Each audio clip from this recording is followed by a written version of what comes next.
you. So I'm going to go ahead and get started. I want to thank everybody for coming. Again, my name is Deacon Martin, superintendent here. Just a little bit of housekeeping. Salsa, chips and salsa and drinks we're covering. If you want to do lunch, go right ahead. That would be on you. We have certain rules of what we can and can't do with public money, so we got to be mindful of that. I'm going to go ahead and start, but I realize that your food orders may be coming, so I'll pause when that occurs. I try to make this about an hour. I do have a hard deadline this time because I have a 1:30 meeting coming up. But I'll go through some things. I'll stop after about 15-20 minutes for any questions and answers you may have. This presentation is, we record the videos of this, but we take one of the three, whichever one comes out the best sound quality and picture quality. We'll put that on the, we'll make that accessible on the school website, and then any questions that come up, we kind of create a FAQ document from questions of the three different presentations. So with that being said, I'm going to go ahead and get started. And essentially, this presentation, I wanted to just kind of hit some high-level highlights of our strategic plan, student achievement, bond updates, and then open up for questions. And if you have questions that are not related to this, that's fine too.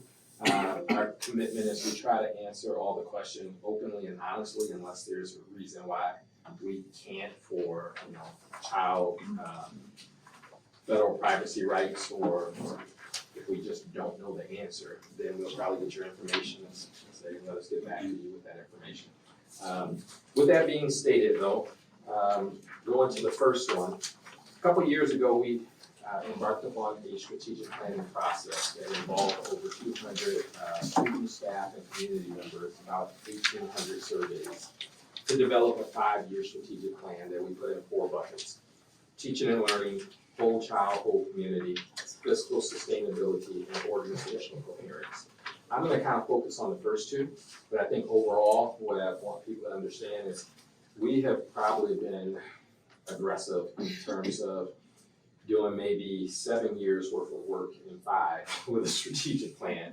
And right now we're about 89% in terms of the task being completed or initiated. Some of them didn't take much. Others are projects that are over multiple years. So once you get it started, it's maintaining it. And then there's some things that we just haven't been able to get to because of COVID, or we had to rethink what we needed to do. But once a year, we kind of go back and we check our performance to see how we're moving forward on those objectives. But I'm going to pick out a few from the teaching and learning. We have multiple pages, but I wanted to just highlight a few things that were kind of big projects, if you will, that are ongoing. One is the curriculum materials. So one of the things that we have started is developing a multi-year process. I'm going to pause for a second.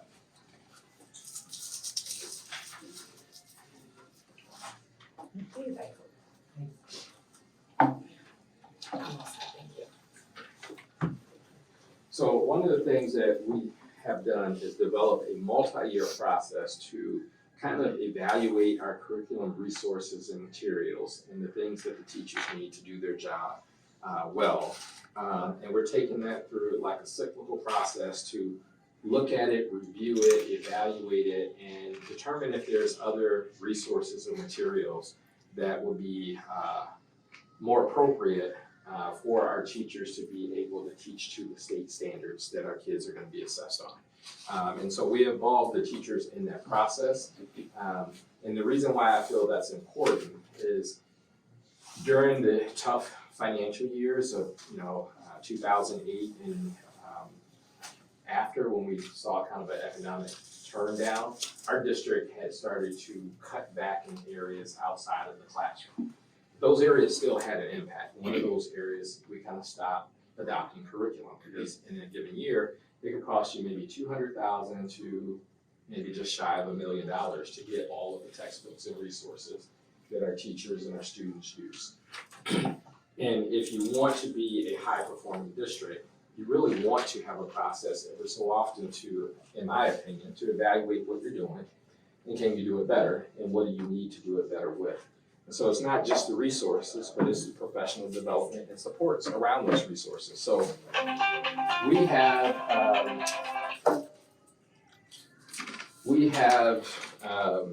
invested in that, particularly in ELA at the elementary level, math, K-8, social studies, as well as health. We're now looking at high school ELA.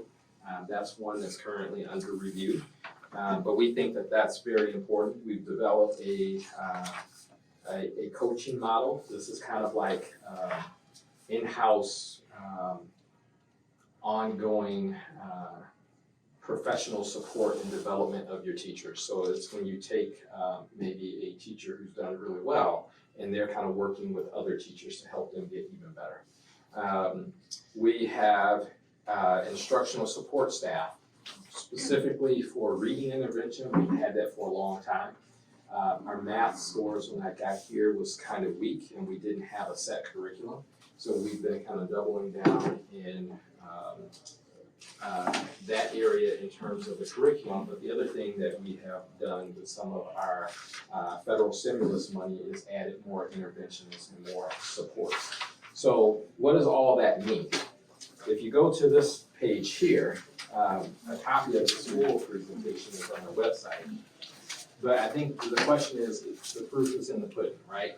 So we looked at what are we seeing from our overall performance, all grade levels, 3rd grade all the way through 11th grade on the statewide assessment in ELA, math, science, and social studies.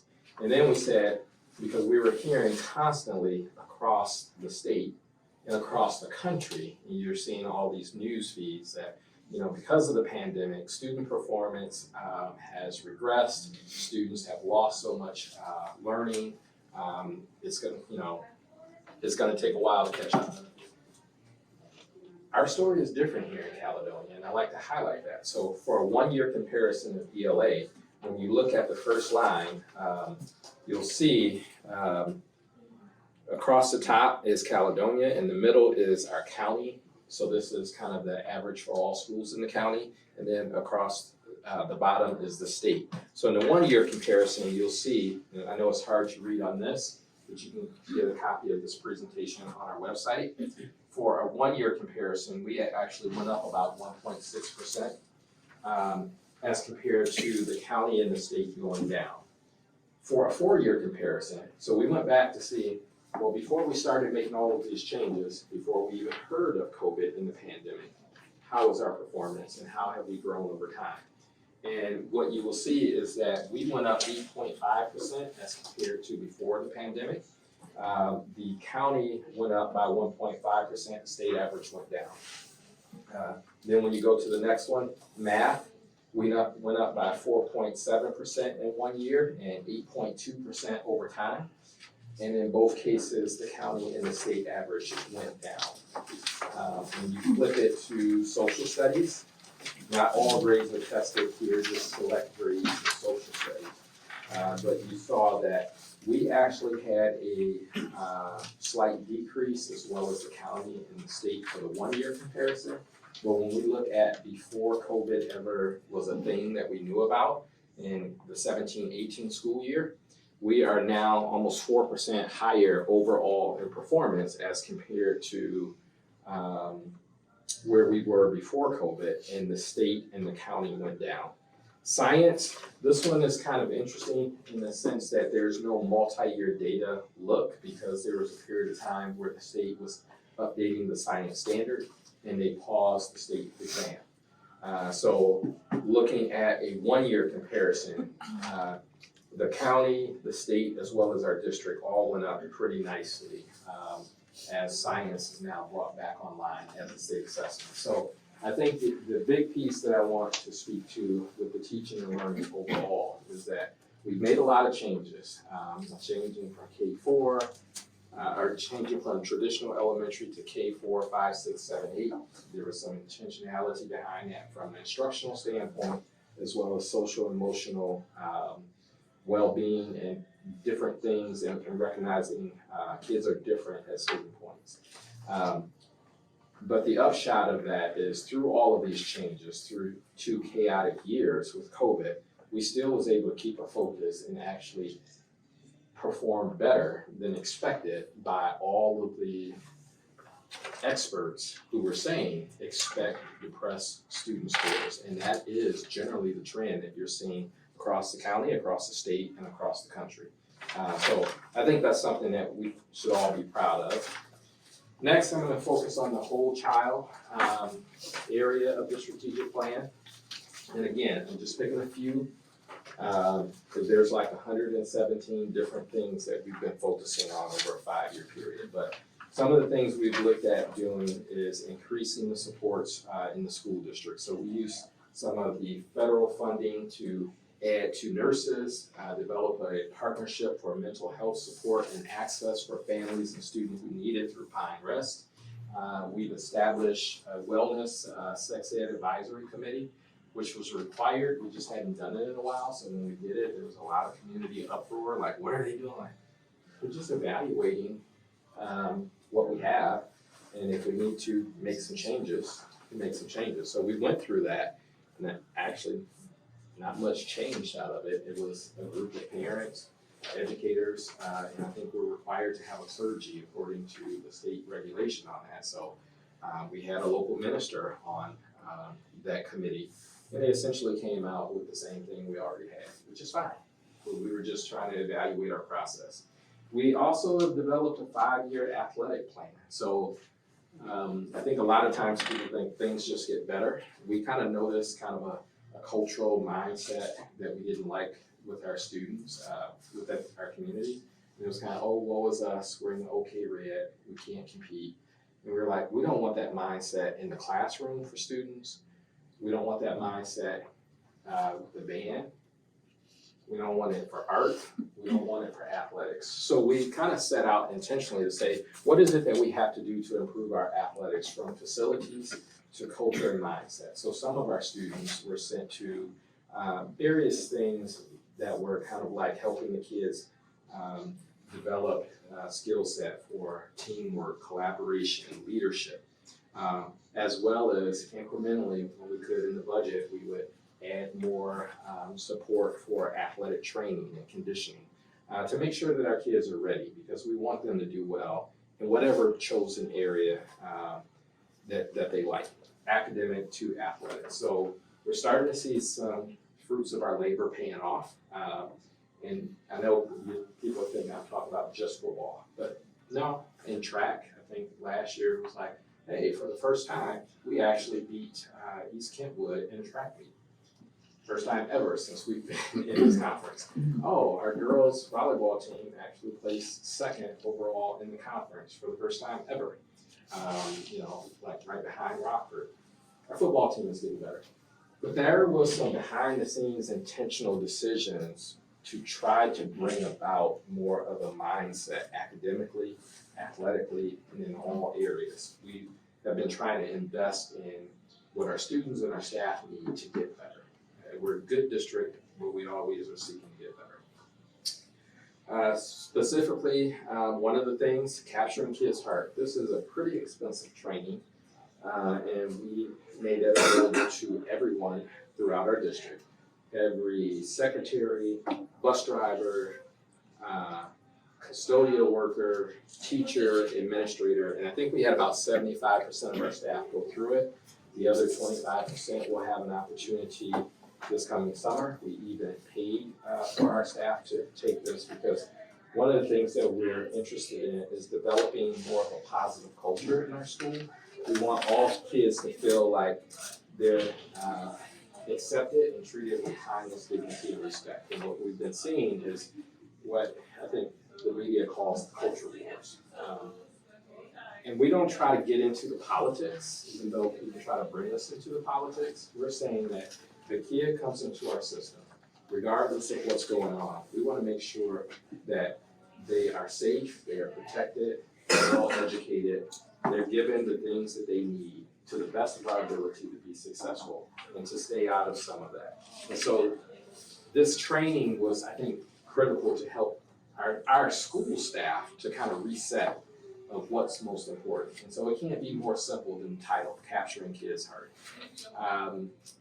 And we've received rave reviews from our staff about the training, because I think it really kind of gets to the spirit of why most people go into education, because we care about kids.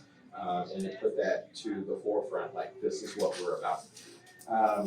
We also added, hearing the safety concerns, we also added 2 additional school safety officers and that was in addition to having a Kent County Sheriff Deputy as our school resource officer. And we used positions that we were probably going to eliminate, because we hired a bunch of paraprofessionals for as health safety, nurse aides with federal funds. But there's a 2-year, I'll pause. While we're doing that, I got a quick question. You're gonna let me I do not know what ELA stands for. No, we speak in acronyms, that's a good question. Okay. English Language Arts, Okay. it's the combination of I'm reading 23, and sorry. writing that I'm we get sorry. access on. I was Yeah. So, great question. And I'm glad you asked, because sometimes we speak in so many Right. acronyms, so I get it. It's your jargon, right? It's our jargon. Yeah, I got you. We had probably about 10, 11 positions that probably should have been reduced, because we were using federal stimulus dollars to support those positions. And that was in the height of COVID. We're constantly dealing with issues of trying to determine what 6 feet look like, who needs to go home because they're sick, documentation behind it, all of that, right? And that was gonna be too taxing on our office team and all of the buildings to keep up with that. But those were temporary positions. We converted those to kind of what we call safety monitors and building utility paraprofessionals intentionally, because of what we started to see and just kind of a response to the community outcry behind Uvalde, Oxford, the recent tragedy that we just saw in St. Louis area, I believe. So I think all of that speaks to this whole community focus. We realize we want to be great academically, but the reality is not all of our kids come from households with the same resources, and some of them, they come from households with the same resources, but there's multiple kids and kids' needs are different. I have 2 kids and they don't respond the same to whatever I say or do. They're individuals and we have to pay attention to that. The other one is funding categories. I wanted to speak to this one because right now we're looking forward. We made a conscious decision to not do some staffing reductions, even though when COVID hit, for the first time in over a decade, we actually saw our student numbers dip, and they dipped pretty significantly. About 140, 50 kids a year one. Then we thought we would start to see a little bit of recovery. And about 3 days before school started, there was another mandate saying we have to make sure the kids wear a mask K6. So we started to see what we thought was gonna be a return to normal, started to see our numbers dip again. So we lost another 40-ish students. This year, the numbers are not final. They will be coming in soon. It looks like we will see a slight increase. We expect it to be flat. Look like we will see a slight increase. We'll probably be doing a presentation to the board in November when those numbers become finalized. But if you look at this column, or these columns, the first 2 columns, this is what I kind of think of as the bread and butter of what we can count on. General funds, anything and everything, for the most part, we pay for out of that. Title and IDEA, and IDEA is Individuals with Education Act, so this is special ed funding. That is additional funding to help because it's recognizing kids with specific challenges, whether it's economically disadvantaged, so that's free and reduced lunch, or other factors that would have you consider at risk. Special education. This is extra money, but quite honestly, it doesn't cover all the special ed costs, because it does cost more to educate a child with special needs. So their state and the federal government recognize that, and they give you something towards that. And we have some kids that it costs what we get from the state. Some kids might cost 4 times that amount, and we have to make that up in through the general fund. The other 3 that's in purple, that is temporary and restrictive. But a lot of times people hear numbers and they're just like, well, you should do this and you should do that. Well, we can't. 11T, this came out or let me start with the ESSER funds. ESSER funds was kind of that first big round of federal stimulus funds that came out when COVID hit, and we could use it for technology. So we had to buy hotspots and more Chromebooks for kids who chose to do school in a remote fashion or had to be out because they were sick with COVID. We could use it for healthcare, so we wanted to get nurses because there's always some healthcare needs going on in our schools with students. But we thought, hey, we got money that we can use for a couple years. Let's use that, and we're going to try to absorb that in our budget when these funds are gone. We can use it for before and after school programming, summer school, mental health supports, HVAC upgrades to improve the air quality, bus camp. So anything that we could use it for, we did. The way the state funding system worked, when this federal funds came out, it was really allocated through what they call the Title IDA funding mechanism. So that's based on how many of your kids are free and reduced lunch or at risk. So we're around 20% of our kids. Well, there are some districts that's around 50-60%. So what the state recognizes, we had a huge discrepancy. You would think, well, everybody got about the same amount of federal money per student. No.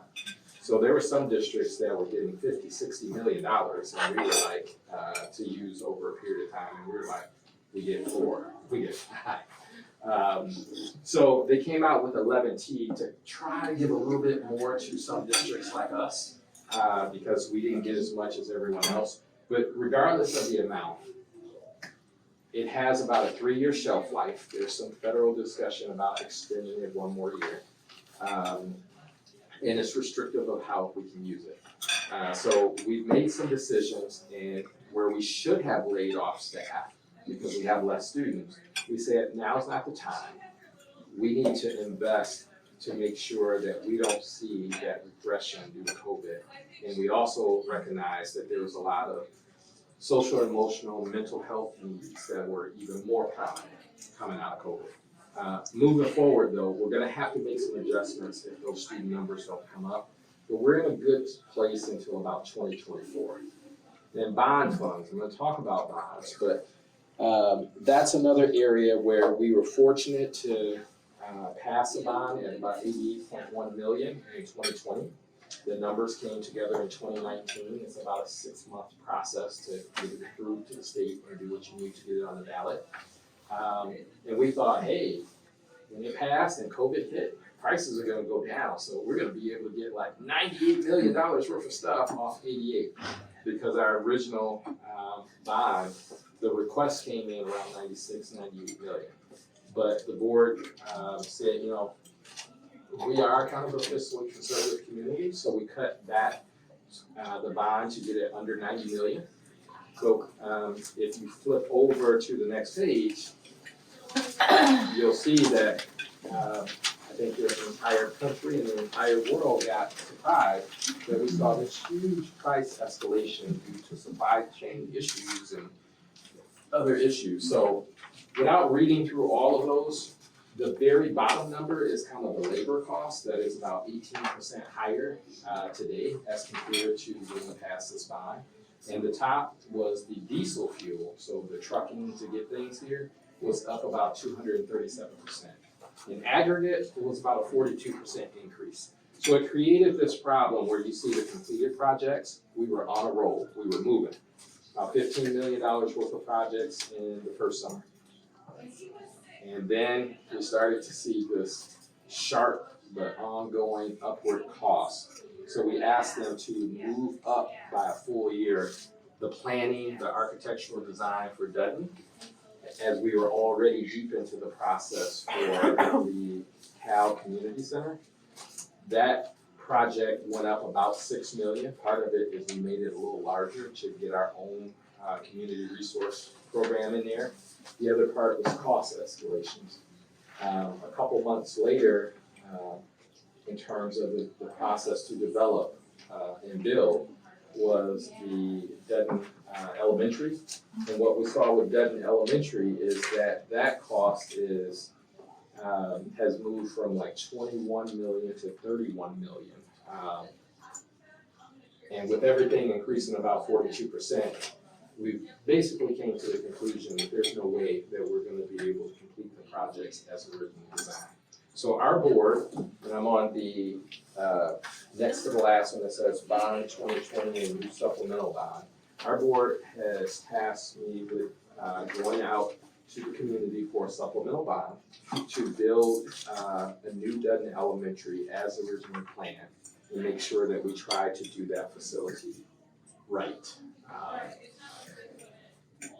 So in doing that, we're estimating about 35 to 40 million.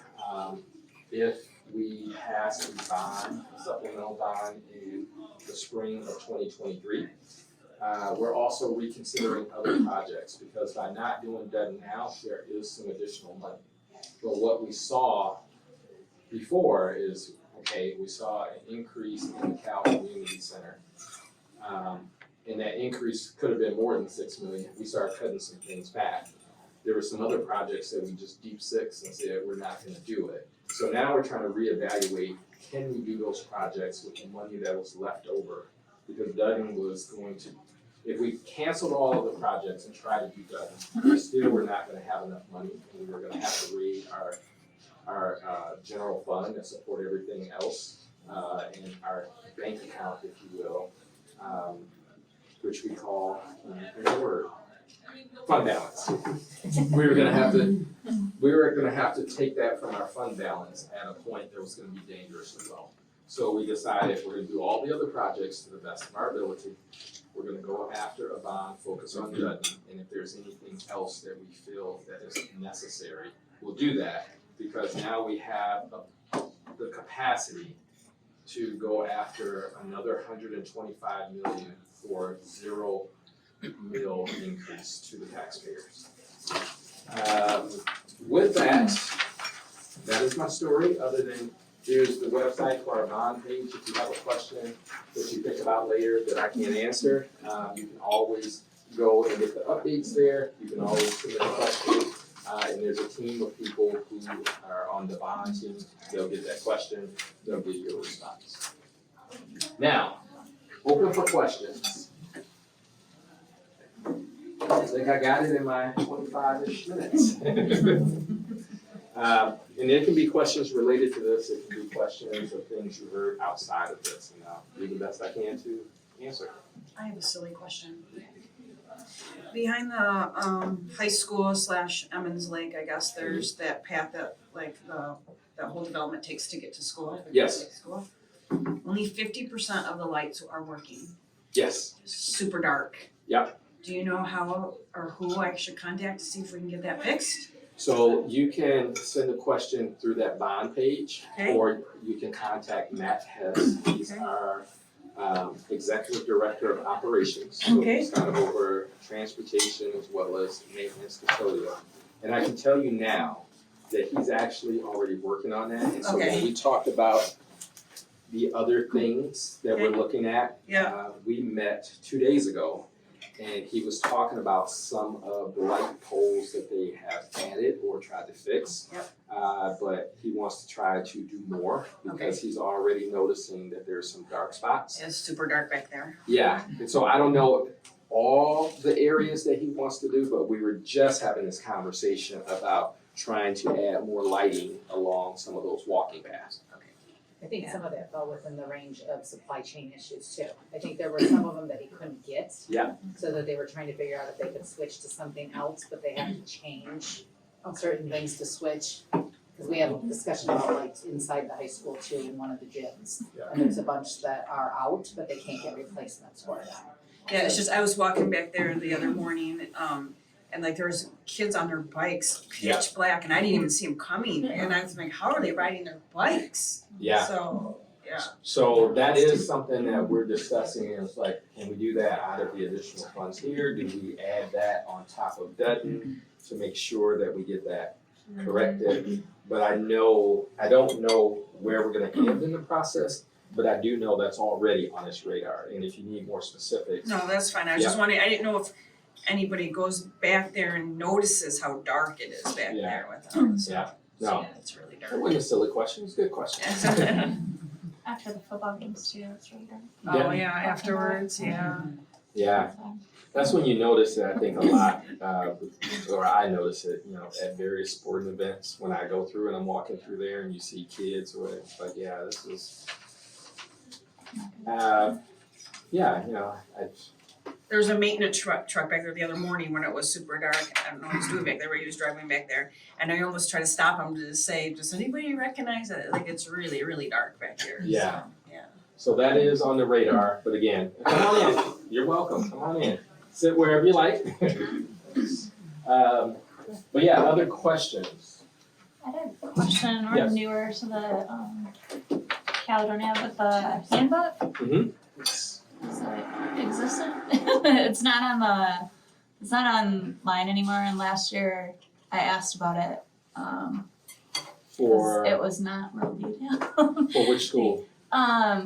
All of them actually, but the elementary school that we were at, something had came up about Heelys being worn to school, so I looked in the handbooks because the teacher said one thing, principal said another, and under the dress code it talked about cell phone usage. There was like nothing about dress code, and now when I look for it, it's not there. So I was hoping maybe it's getting updated and. Kelly, can you, They should be all under the parent and student links. yeah, Yeah, if you Or- go to it, That's what I was just trying to pull up. it gives you, I'm wondering if something's it going, says this connection is not private on everything I've tried. It Okay. doesn't pull up anymore, but Okay. is it actually getting updated? Cause last year when I asked, that's what I was told, but no, so I know right now, our internet system has been intermittent up and down today. okay, But the handbooks should always be online, and so when you go across, there should be like a parent information tab, so you gotta click on that, then it's a drop down. Every building should have a electronic version of the handbook online. That handbook should be tied to the policy, which is generally kind of broad, and then the specifics of how they apply it.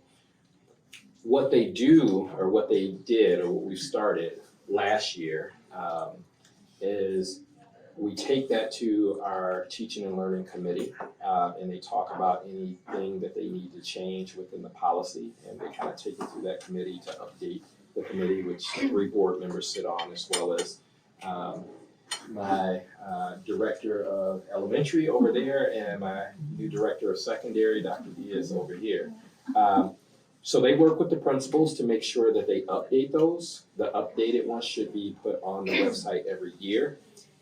They sometimes will take it down to correct or update something, but it should be on there, and if it's not, we'll double check. I just pulled up Emmons and she just pulled up the high school. oh, you did? Yeah. In the middle school, I've been in the middle school and high school No, it's there? this year, so. Oh. So when I pulled up So if what there's a bad this, link, let me know. And it was just like, I couldn't go any further, and she showed me these 3 little parallel lines over on the far left. Those give you the drop down of all the sections of the handbook. Okay, let me pull it. Yeah, so I think sometimes finding it, because we run into this issue, and so we try to the best of our ability to have everything within like 3 clicks. But when you're talking about websites that have like thousands of pieces of information there, but I'm pretty confident that it's there. Occasionally though, we'll have a link problem. That's what I keep. Which building are you at? For Emmons. And if it's the same as last year, it doesn't talk about anything. Yeah. Yeah, Crossed hers out is at getting South like a South when you redirect, please. Did you access it from that page first? Yeah, I think she did. Yeah, I mean, I went to Emmons and then the parent thing. I don't know, it was just cause I mean, that was a silly thing that came up, and then I started looking at all the handbooks across the, Yeah, across the schools, and they don't depict much compared to surrounding schools. Cause I can get it to open on mine, that's weird. What's it say under dress code? I'm just curious. Under what? Under Dress dress code? That was just one question, Yeah. 'cause, and then, I was just curious why we do shelter in place, and not the Alice method, cause we came from a district that Yeah. practiced Alice, and it just seems like if you go off of past events, it's, so the in my blessing, head, it makes more sense, Yeah. I clearly am not. so I'll take this from multiple perspectives. Like, this is my third superintendency in the state of Michigan. And I've noticed that different districts, like we work directly with Kent County Sheriff Department.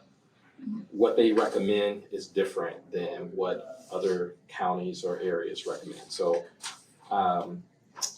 Alice is a respected training. Shelter in place, I think, has evolved because every time there's a different situation, they generally update what they recommend to us and what our sheriff department was recommending.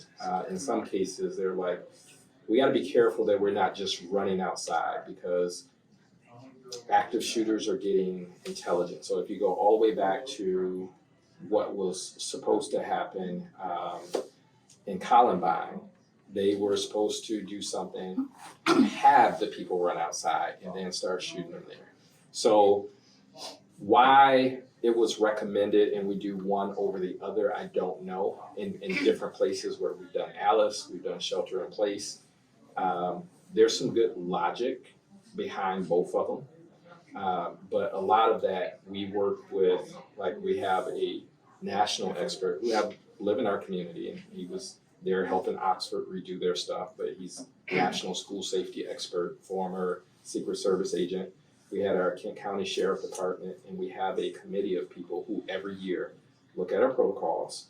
We've done periodically active shooter training for our staff on what to do and how to do it. And what I've learned is depending on how your building is set up, depending on the direction you get from your sheriff department about whatever they consider, and depending on the opinion of the administrative team, those trainings can change. We haven't done Alice here. In talking to our previous Kent County deputy who was Alice trained, he was okay with our process, but we tweak it based on our buildings. So when we talk about shelter in place or a lockdown, what that looks like in Emmons will be different than Dudden, which will be different than Paris Ridge, which will be different than Craft because of the dynamics of the building. And I can tell you almost every couple years, whatever we have in place now will change again. And it just keep evolving. I'm clearly not an expert, but why don't they do both? Because it seems like every situation would be different, so why not learn both and be I- the safest we can be? Because I think part of it is because if you know about it, it's already compromised. So like if, well, I have kids that go there, so I know what they practice. Yeah. I mean, but it's still like information travels. Yeah. And so like I think this latest one in St. Louis, and we had a big issue about, people like they want metal detectors at every entryway. And so what our sheriff's department was saying then, it's like you can do metal detectors, but first, like have you tried to get on an airplane? You're gonna get 1,500 kids into your high school and get them in class on time. And have you thought about how many extra staff you're gonna have to have if the metal detector beep? And then one of our experts said, and this is what I'll do with your metal detector. So like we all came in this door, right? It was like, so if I'm smart and I go and I set up my weapons outside, because a lot of the times these people have direct knowledge or access to the system. This is not a door that would have a metal detector or anything like that. And if a person wanted to do damage, all they had to do is stash their weapon outside the night before, go in there, just put a book at the door, go get their weapon, come right back in. They got past your metal detector and they can do massive damage. And that's kind of, I don't know all the details, but in St. Louis, we saw one of the students said, we got security officers, we got metal detectors, and this still happened. So it evolves based on the best way I can explain it, the way it was explained to me by one of the first responders, being police or sheriff department, is that every time the tragedy happened, we dissect it, we learn something new. So whether it's Alice, whether it's shelter in place, departments, the recommendations will start to shift because we learn something new or people learn about our system. So I don't know why before I got here we chose this one, but I'm comfortable with it.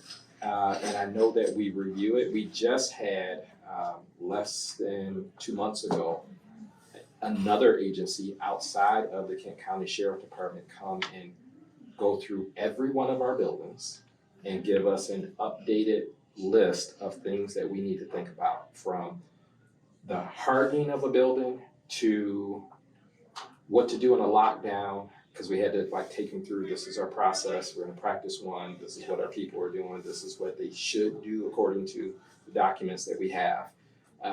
And they went through every single building and said, we recommend you make these changes, and that's above and beyond what we have from the Kent County Sheriff Department.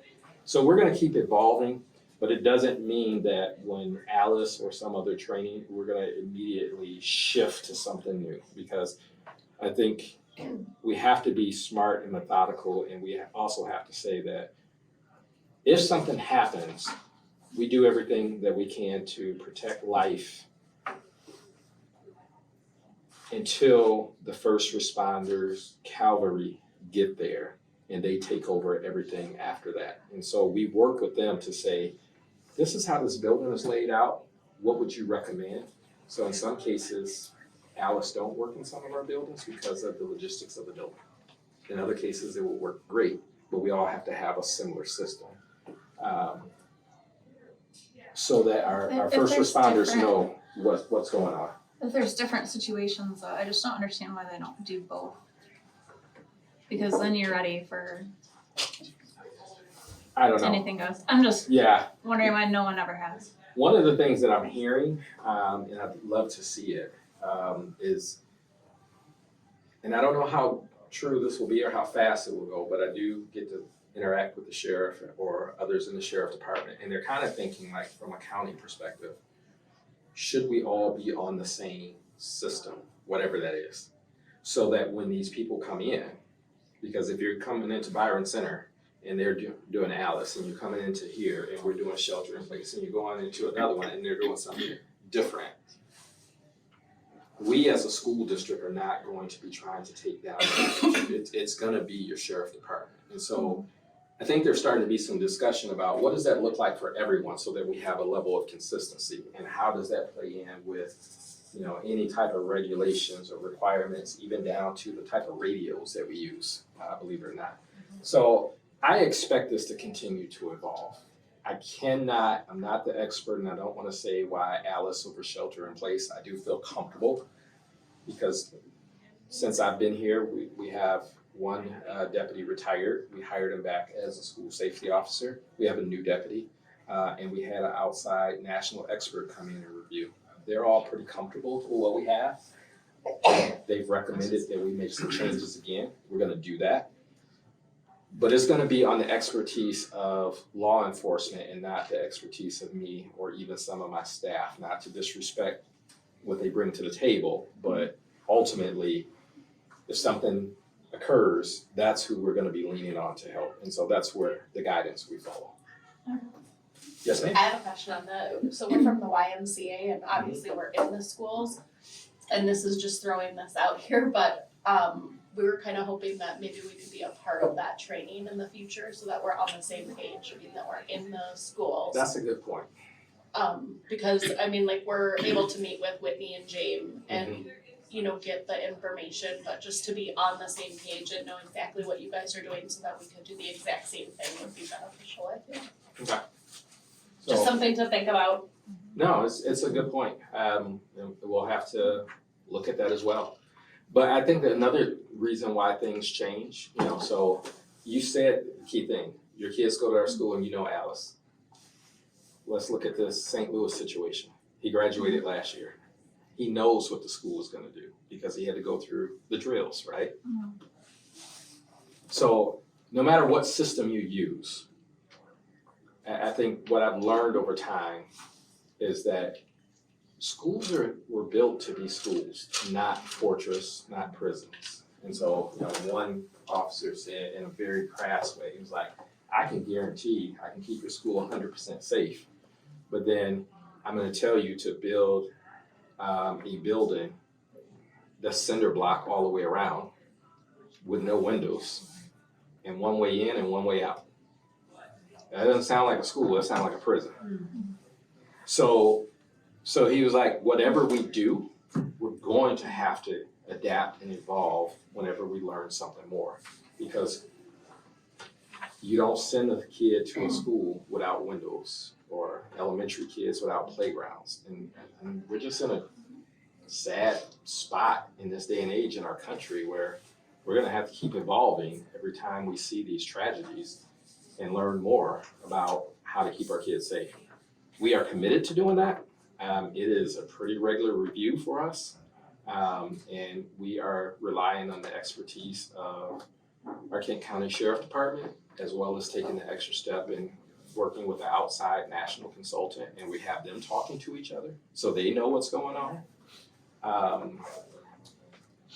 But yeah, I don't know if one is better than the other, and there's a lot of debate on things you can do to lock down a classroom.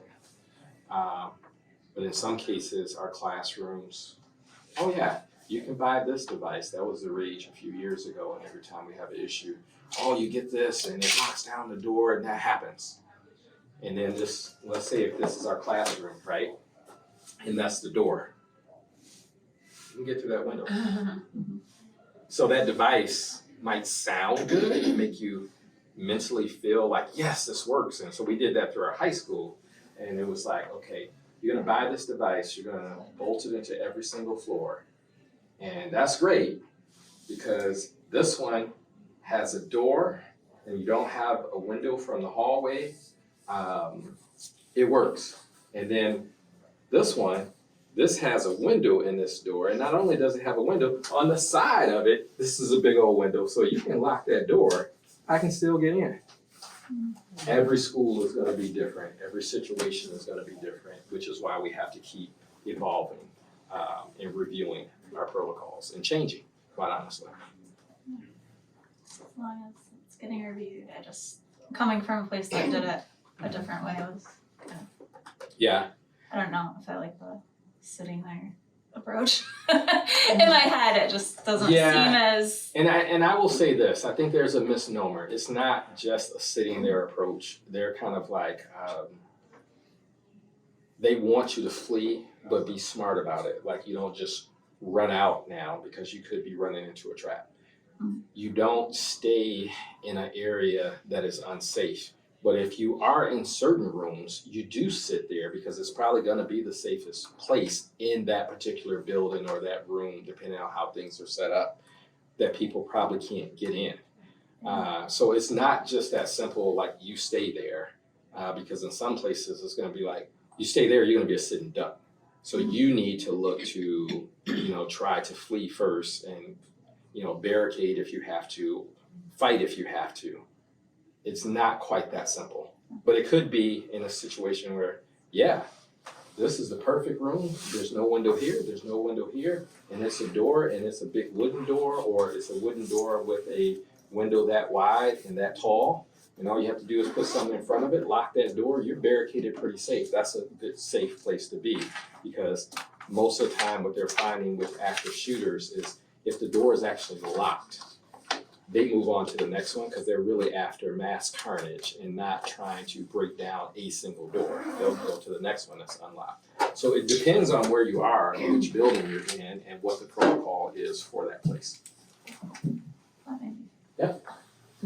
Yes, ma'am. Following that, I'll let you know, my husband's a veteran, he goes, we have plenty of veterans that would gladly stand at the school and, guard. So if you wanted to look into that, I know I've talked to you about this, and I know it's not the most popular subject, but there are strict cell phone rules in the middle schools, elementary, no cell phones allowed. And I know prior to COVID, there was discussion of no cell phones in the high school. How do we go back to looking at that?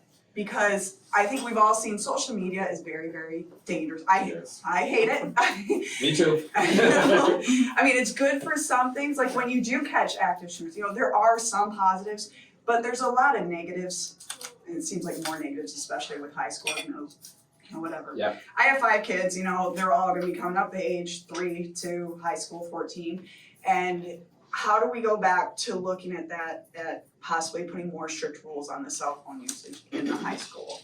So that stuff isn't getting spread through social media, so you can contact parents as it needs to be contacted versus things going and being spread in ways it shouldn't be. And then the story is completely different from what it started out as, and then, all this, got a little Snapchat and all that fun stuff, How do you? Oh my gosh. I hate to use the word devil Oh, because no. it is, it's the devil, it's the worst thing in the world. Social media has been the worst, I'm sorry, it has been the worst thing for this country, it's been the worst. You're preaching to the choir. So if you And I recall, have 5 kids and I'm just like, oh my God. if you recall, we had like a discussion around a movie called The Social Dilemma. Mhm. And we were kind of ramping up because we wanted to have that discussion about limiting or stopping cell phone usage. Honestly, with pandemic and some of the crazy stuff, it really put some things such as that on the back burner. I don't know right now when we might revisit it, but I kind of do want to revisit it, and I probably have to talk with some board members and just kind of see where we want to go with this, because I do know that we're going to receive some mass pushback, because we do, from other families the opposite way, that my kid has the right to contact me whenever and But you have a phone in the school that they can go contact if they need to call. and we tell them that, and it's not that simple in their mind. They're just like, they feel different. Let's just say it that way. What I see most of the time is misinformation or pieces of information that is taken way out of context. And I hate to say it, but I probably spend more of my time as a superintendent responding to misinformation on social media from the adults, or and the kids are just as bad. So I'm like, well, we wonder where this behavior comes. We see it coming from our adults. It's driving me nuts because social media, I think, and there's studies out there that kind of link, the explosion in smartphones and depression in students and mental health issues in students. Yeah, because it's a powerful, wonderful tool, but it's been used in so many negative ways, and I think in a lot of cases it's harmful to our kids and the culture in our community and in our school. If we go to not allowing cell phones, I don't know. I'm interested in the conversation. And I probably do want to revisit that. I just don't know when. That's my honest review, because I kind of was trying to go down that path and got waylaid. Well, and then on a side thing, again, I've talked to you about this before, so cell phone, all that, but, and the politics of, the parents and everything. What is the school doing at this point too? I mean, we've all seen how on social media, the parents, all of us, we've gotten pretty nasty, especially with the political culture the way it is now. Yep. It's gotten really bad. How are you guys keeping the politics out of school?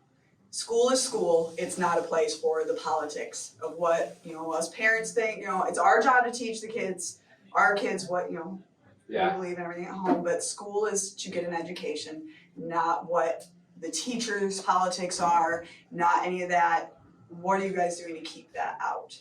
So some of the things that we're doing, like some of it was just through our PD capturing kids' heart and just trying to get all of our staff focused back on. Our focus is on the kids, teaching and learning, caring for them, the mental health supports that we put in place, what I didn't talk about, but we've added more counselors and social workers to deal with those issues. I know we're dealing with an employee issue who have done something in their own personal private time, but represented themselves as a school district employee, and they have a right to their own personal private opinion, but it was like, you don't represent the thinking of the school district.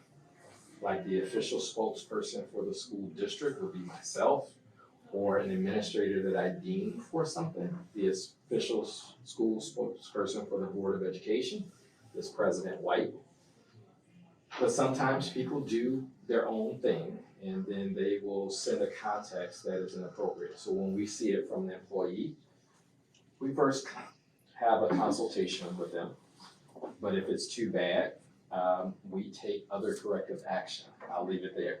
So when we see it from our employees, we have a process because they violate our policy, and I can deal with it, or our HR department deal with it from an employer-employee situation because it's a violation of our policy. We don't broadcast what happens, but most of the time, after a conversation showing them the policy, that kind of go away. If a parent noticed something that is going in the wrong political direction, they bring it to the building level administrator attention. Their job as a supervisor of every employee in that building is to address that. There is a policy that says some things, not political, but some things that could be controversial can still be taught in schools. But that's generally when you get around high-level social studies or stuff like that. And kids and parents have a right to opt out if they feel it's inappropriate. So we try to really focus on sticking to our policies, sticking to the rules, and doing our best to keep that political stuff outside. Others are trying to force us to take a political stance one way or the other. I get it from both sides, and we try not to do that. I tell people all the time, I don't look at a child with an R or a D on their forehead. I look at a child as someone that needs to be treated with kindness, dignity, and respect. And that's the focus that we are trying to go back to with Capturing Kids' Heart. That's the focus we're trying to go through with our professional development. That's the focus we try to remind people on as it relates to our policy. I wish I had a better answer, because I don't like what I'm seeing, and I think it takes us off the mission of doing what's right for kids. But it's just the time we live in. Well, if you have this policy, is there a way to, I guess, reinforce it to the kids, parents, all of us that don't go to social media and complain about it? You have a procedure, if you address it with you, that it will be handled. Don't go and complain. Don't go. So I even put So it that on the our kids website. know to go and actually Yeah. say something and not be afraid to go tell an Yeah. adult, I'm uncomfortable with this. Yes, No, there's a procedure, they're not gonna get in trouble for reporting it. It's a good thing that they went to the Yeah. proper person instead of just going and posting it. we share it with our students, we share it with our staff. It's even on our website for a complaint process. I can't tell you how many times, like just yesterday, my kid is being bullied by blah, blah, blah. Talk to the teacher. The teacher said, talk to whoever. Call came into my office. Talk to the dean? Nope. Talk to the assistant principal? Nope. Talk to the principal? Nope. Talk to the counselor? Nope. Went straight here. So we try, and this even in our policy, we put it in our red book, or straight to social media. Right, and by then it's changed, by the time, it's gotten to. I've literally had parents tell me when I didn't agree with their view, I'm gonna report you to social media. It's kind of funny. And there's no fact checking there. That's not where I'm going to go, because I'd have to have a staff of about 7. Because we got, depending on the moment, between 4,600 and 5,000 students. So there gotta be at least 3,000 families with access to social media. We cannot spend our time as a district trying to fact check everything out there, because if you said the sky is purple and it's not, I mean, people can just say what they want. There's no filter there. So I know I gotta take a few more questions and get going, because I do have a meeting. Sorry. Maybe too big of a question, elephant in the room maybe. By the way, I wanna say thank you. We came from a different school district about a year and a half ago, and I've been extremely impressed. My kids in the IEP. It's been phenomenal. You guys are doing a great job. Thank you. I do have one of those kids that likes to challenge us a lot. And so I'm just really impressed, and I wanna congratulate you too from what you just shared about your results. Thank you. You're obviously doing a great job. Is there any policy that you know of within the district where the district is trying to hold information from a parent? Yeah, so the only time that we can hold information from a parent is as it relates to another child. And so that would be under FERPA. And so examples would be, this child seems to be a bully, da da da da, and I told the principal about it. And basically, I want to know that the child was punished, suspended, whatever. We can't share that information with the parent. We can share it with, if it's your child, I can share, and you have a right to access any information for your child, unless there is a divorce situation and the court has decreed that this child cannot, or this parent cannot have information to this for this child, because sometimes it becomes a safety issue of potential kidnapping or potential abuse. A parent always have access and right to their child's information up until the point of 18, or if they are an emancipated minor. But you don't have, and this crosses a lot, if he and I get into a fight, I may have started it. His parent may want to know what happened to me. They can only know what happened to him. That's all we can share. Other than that, my parents would be able to know, yep, Diedrich was not only in the fight, but he was actually the instigator of this fight. So his suspension will be longer than the other kid's suspension. But we can't share that. If a child is asked, for instance, to have a different name at school, would that be important enough for the administration to want to share it with the parents? We encourage our administrators to have a conversation with that child and try to have a conversation with that parent so that the parent is made aware of what's going on. And that becomes a touchy issue because there are some parents that may be abusive to their child or other issues. There are some children that there's indication that might become suicidal because they're trying to hide it. But we feel like it's important for that parent to know. So I'll give you an example. We had a child who self-selected they identify different. Their parent is made aware of it. They fill out a form, and that's their choice. And their parent thanked us for, one, making them aware. They realize what they're dealing with. But they were just happy that we are treating their child with kindness, dignity, and respect, and not getting into the politics of what's going on in their family. Right. I think where the politics come in is, it's like, I want to make the decision for all the families because I don't like this. It's not your issue.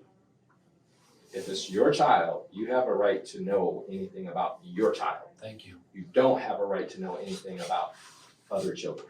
Because I can't think of, I'm just gonna say this out loud. I've went through this in my head 100 million times. Mhm. If you do the step-by-step of that situation, the kid who may be suicidal, it still comes back to the parents. So if the teachers are saying to themselves, well, I don't want the parent to know because I heard that the parent is gonna do something to the kid. I mean, that doesn't make any sense because the only one that We can could. file a CPS report if we feel that a child is in danger. And that's what should be done, I would right? say that they should exercise common sense. We've seen some parents, like not all of them come with the same set of what you would think common sense is. Right. And it can be a dangerous situation. I wanna be truthful with that. But our belief is if your child wants to identify as something different, you should know about that. And we would encourage you and we would support you to work with that. Because sometimes we might have to help the parents to keep the kids safe. Yeah. We don't determine what they want to do or what they want to be or what their religious beliefs are. That's up to them. We're gonna respect their individual right. We're gonna respect collective rights. And we're gonna do it in a private manner.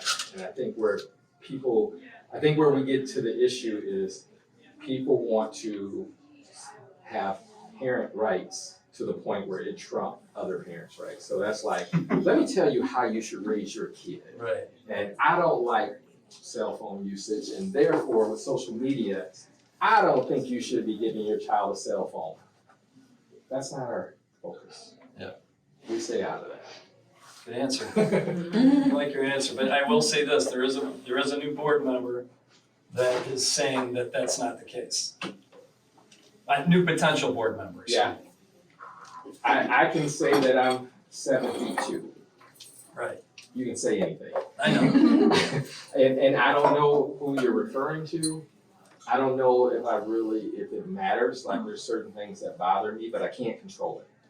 And so we're trying the best of our ability to focus on what we can control, let the facts speak for itself, and try to keep the politics out of it, but unfortunately, people are trying to bring it in inappropriately, in my opinion. This is Diedrich's opinion.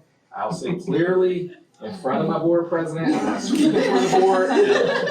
My personal opinion is. I'm making notes though. It's coming. Maybe. My personal opinion is it's inappropriate, and I say it to a broken record, but others. I didn't get into this about the politics of your family. I didn't get into this. There are certain things I just don't agree with. But what I agree with and what I tell my children in my household is my business. What you agree with and what you do in your household is your business. When it comes into the school, it's my business to make sure that your child and another child are treated with kindness, dignity, and respect, even if you don't like what that other family do. And that's where we're starting to have the problem. Because if a child identifies different, I still gotta treat them with kindness, dignity, respect, love, and make sure they're safe. And make sure they're well educated. And that's where we have a challenge in my personal view. I'll take one or two more questions and then, normally I stick around for almost an hour, but I do have a pressing meeting that I have to get. I have one last question, and I don't know, what's going on with the pool? Is So, that- I can do that. Seems So- like a quick one. Yeah, so we are going to continue to build the pool as it relates to the community center. The big issue is they want a larger pool in terms of a separate diving well. We have what they call an integrated diving well. Oh, so there is a diving well. There is a diving well. Oh, that's exciting. Okay. Yeah, so I tried to look that question so up it has and I come couldn't out a figure lot. it There's no diving, in order to compete in high school competition, you have to have an area to dive in because that's part of what they do. We meet the standards for a high school competition. We don't meet the standards of Holland Aquatic Center. We don't meet the standards of Kentwood, who has a larger pool with a separate diving well. But we could have a diving. We can have a diving team. We cannot have a polo team because deals with the depth of the pool. And what we noticed when we passed the bond, in all of our survey information, in previous bonds that failed, our community was really on the fence about a pool because they're very expensive. So what we did is we partnered with the Y, said we'll build a facility, we'll move some of our programming in there, but we're gonna let you run the facility because they do it all across the country and they can try to run it at cost. they're probably gonna lose a little bit in the first couple years because they're trying to work with us in a partnership. And they are saying, if you enlarge the pool, you better enlarge our space because the pools don't bring in the money. It is the programming of other things that bring in the money. Yeah, I see that. Yeah. And so places with larger pools generally have a special tax revenue, whether it's a sinking fund or other things to help maintain some of these facilities that we don't. So we want to be fiscally responsible, but we're committed to making sure that our kids have a high school competition pool that we have first rights to for the high school team only. Anybody else, they can rent it, do whatever, work it out through the YMCA, but we will have a pool with an integrated diving well. It will be high school competition compliant. In the future, we'd like to make it bigger and better, but we have to show our community that we can be fiscally responsible first, and that's our approach. So. I will. Yeah. I one of I one said of our to kids. share. Yeah, I Any completely more? get it. They have to Yeah. learn to share. Yeah, right. Second. Don't we all?